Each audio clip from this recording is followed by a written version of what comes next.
कोई कितना भी महान हो, चलिए मोदी जी की सीधे बात कर लेते हैं।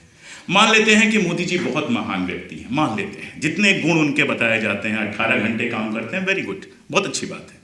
बहुत सादगी पसंद है, इतने सादे हैं कि अपने सूट पे अपना ही नाम लिखवाते हैं, किसी और का नहीं लिखवाते, मान लेते हैं शाकाहारी हैं, बहुत अच्छी बात है। जितने अच्छे गुण उनके बताए जाते हैं सब मान लेते हैं।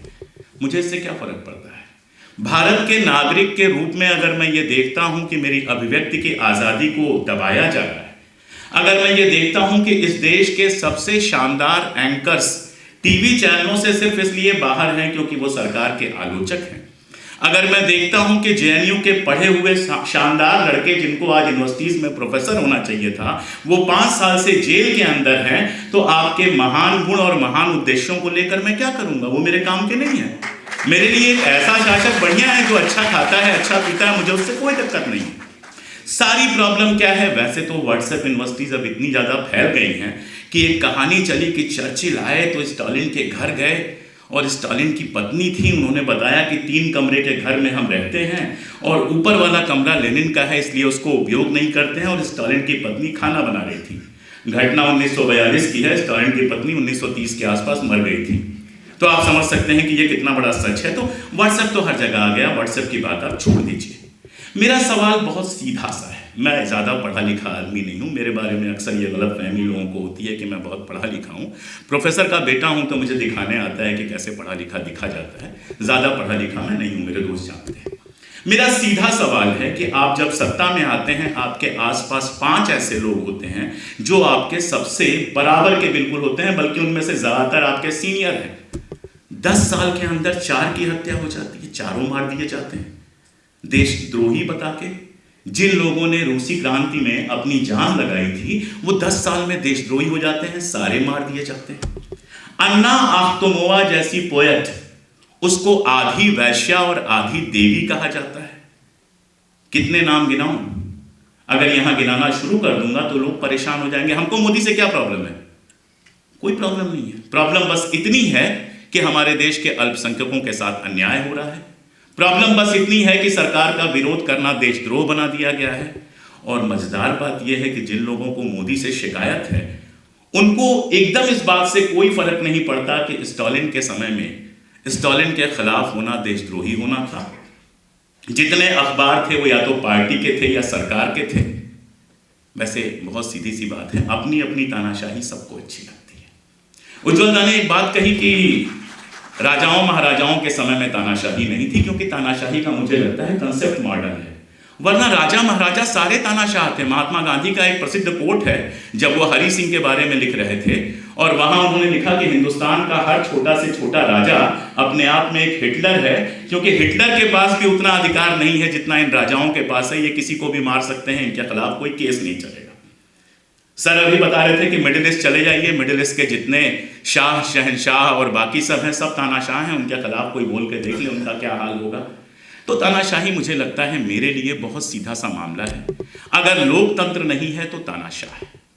आपका उद्देश्य कितना भी महान हो, लेकिन अगर आप अपना विरोध बर्दाश्त नहीं कर सकते हैं, अगर अपने उद्देश्य को पाने के लिए 8-10 लाख लोगों को या तो आपको मार देना होता हो या गुलग में भेजना हो, अगर ऐसी सरकार है जहां कोई किताब लिखी जाती है तो जब तक सरकार उसको पास नहीं करेगी तब तक किताब छपेगी नहीं, और लिख देने के लिए किसी को फांसी हो सकती है, किसी को उठाकर जेल में भेजा जा सकता है, तो ऐसे कोई महान चीज निर्मित ही नहीं हो सकती है। रहा सवाल फलां ने ये कहा था, फलां ने ये कहा था, असल में हम जब बहुत डिटेल में नहीं देखते हैं तो दिक्कत होती है। जब हम थोड़ा विस्तार से देखते हैं तो समझ में आता है कि फला फला बहुत वजहों से कहते हैं। मोदी जी के बारे में कल किताब लिखी जाएगी तो उसमें मेलोनी जी क्या कहेंगी? बुरा कहेंगे। ट्रंप साहब क्या कहेंगे? बुरा कहेंगे। पुतिन साहब क्या कहेंगे? बुरा कहेंगे। मैं तो यहां तक कह रहा हूं कि शहबाज शरीफ साहब से भी अगर कहा जाए कि मोदी जी के लिए किताब छप रही है, 2 पेज लिख के दे दीजिए, वो भी अच्छा ही कहेंगे। सत्ता में रहते हुए कौन किसके खिलाफ बुरा कह देता है? दूसरी बात, सेकेंड वर्ल्ड वार के बाद का टाइम इस दुनिया में शीत युद्ध का टाइम था, कोल्ड वार का टाइम था। और कोल्ड वार में आप इस तरफ होते थे या उस तरफ होते थे। हम लोग 90 में युवा हो रहे थे तो थोड़ा सा कोल्ड वार की आइडिया है, 90 के बाद तो रशिया के टूटने के बाद तो कोल्ड वार धीरे धीरे खत्म होता जाता है, एक ध्रुवीय विश्व बनता है, लेकिन उसके पहले थोड़ी सी कोल्ड वार की आइडिया है। तो या तो आप हिटलर की साइड में हो सकते थे या आप स्टालिन के साइड में हो सकते थे एक ज़माने में, और एक ज़माने में या तो आप अमेरिका के साथ हो सकते थे या फिर आप रशिया के साथ हो सकते थे। वो आपकी प्रॉब्लम थी कि दो ही ध्रुव थे, दो में से आपको चुनना था। जब मैं 20वीं सदी के तानाशाहों का इतिहास लिख रहा था तो मुझे 20वीं सदी से कोई मतलब नहीं था, वो तो बीती हुई सदी है। मेरी चिंता तो मेरी अपनी 21वीं सदी थी, जिसमें हम तो बूढ़े हो रहे हैं लेकिन हमारे बच्चों को जवान होना है, अपनी ज़िंदगी काटनी है, और उनके बच्चों को भी इसी सदी में जवान होना है। 75 साल अभी बाकी हैं।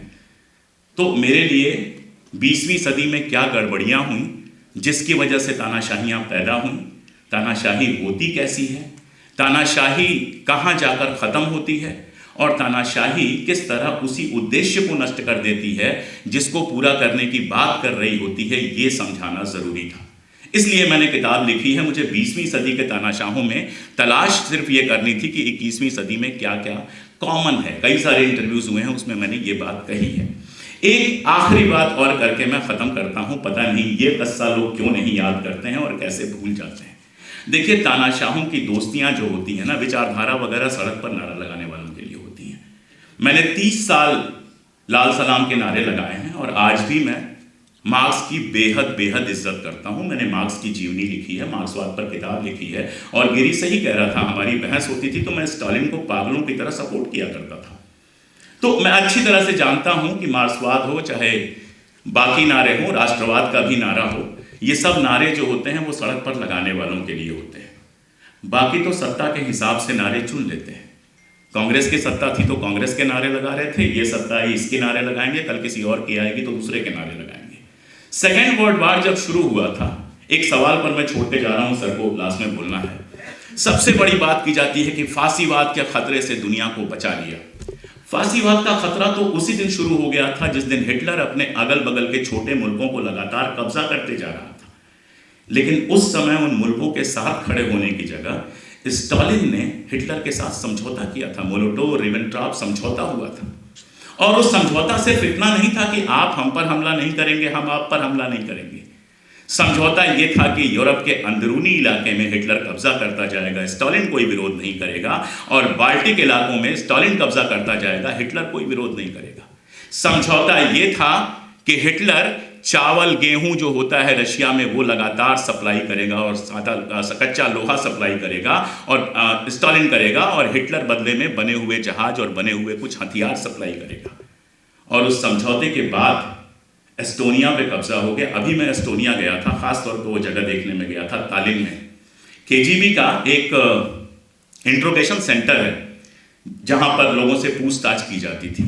वहाँ जहाँ कैद तन्हाई जिसको कहते हैं वो जो जगह थी, मैं वहाँ पर खड़ा था, और ऐसा कुछ हुआ कि उस समय मेरे अलावा कोई नहीं था। तकरीबन 10 मिनट मैं वहाँ पर खड़ा रहा, और मैंने ये तसव्वुर किया, ये सोचा कि अगर इस जेल के अंदर एक तिकोना सा एरिया था जिसमें बताते हैं एक बाल्टी रख दी जाती थी जो आपके निपटने के लिए होती थी। पानी दिन में एक बार आपको मिलता था, खाना दिन में एक बार मिलता था, और लोग महीनों महीनों रहे। मैंने तसव्वुर किया कि अगर मुझे कुछ घंटों इसमें रहना पड़े, 24 घंटे रहना पड़े, तो मेरी हालत क्या होगी। मुझे लगा मैं पागल हो जाऊंगा। इतनी क्रूरताओं के साथ अगर कोई महानता मिलती है तो मनुष्यता को ऐसी महानता नहीं चाहिए। मनुष्यता को आज़ादी चाहिए, लोकतंत्र चाहिए, अपने बोलने का हक चाहिए, शांति चाहिए।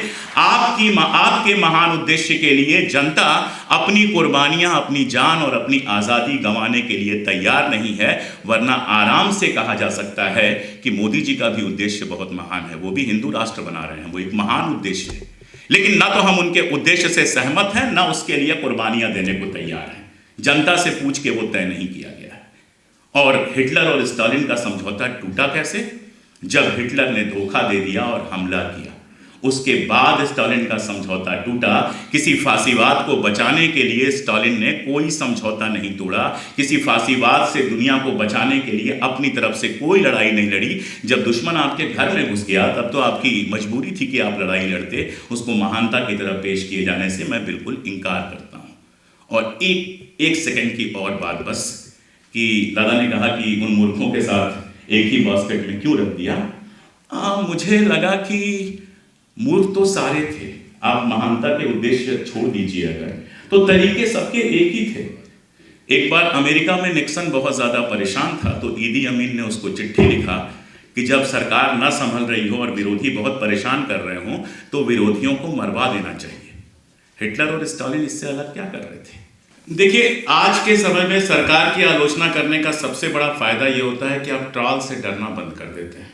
मेरे कई सारे मित्र यहाँ पे हैं और मेरी बात से वो सहमत होंगे। तो आलोचना का मज़ा तब है जब किताब को पढ़ा जाए, किताब में गलत तथ्यों की बात की जाए, सवाल उठाया जाए, कोई खूंटा गाड़ ले कि नहीं भाई मैंने तो अशोक पांडे तुमने तो आज ब्लैक सूट पहना है और तुम मानो ना मानो तुम्हारा सूट ब्लैक ही है, तो मुझे लगता है उसको इग्नोर कर देना ज़्यादा अच्छा होता है। कई बार आपके दिमाग में इंप्रेशंस होते हैं।